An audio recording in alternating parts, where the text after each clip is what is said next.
Hi students, ఒక compelling సిచ్యువేషన్లో ఒక సీఏ ఫైనల్ స్టూడెంట్తో ఒక ఎగ్జాంపుల్ చెప్పాల్సి వచ్చింది. తన పేరెంట్స్ చాలా well to do family and chartered accountants ఇద్దరు కూడా very rich family. So she got lot of comforts, coaching facilities కానీ తనకు ఉండేటువంటి other amenities or facilities, lot of comforts. So తను ఒక ఎష్యూర్డ్ స్టేజ్లో ఉంది. తను లేదా ఒక టేక్ ఇట్ గ్రాంటెడ్ అనేటువంటి ఒక మెంటల్ కండిషన్లో ఉంది.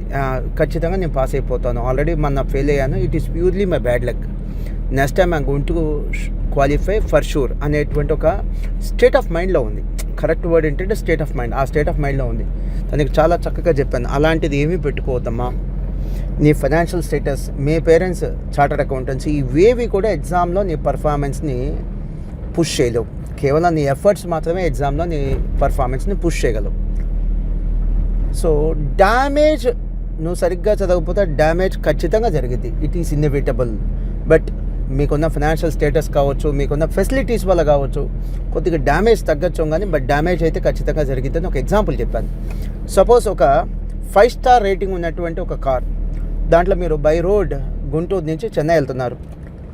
సో చాలా 5 స్టార్ రేటింగ్, చాలా కాస్ట్లీ కార్, లగ్జరీస్ కార్, చాలా సేఫ్టీ, హై సేఫ్టీ స్టాండర్డ్స్ ఉన్నటువంటి కార్ కదా అనే ఉద్దేశంతో మీ యొక్క డ్రైవర్ క్యాజువల్గా డ్రైవ్ చేశాడు and you met an accident. ఒక యాక్సిడెంట్ జరిగింది. ఏమైంది?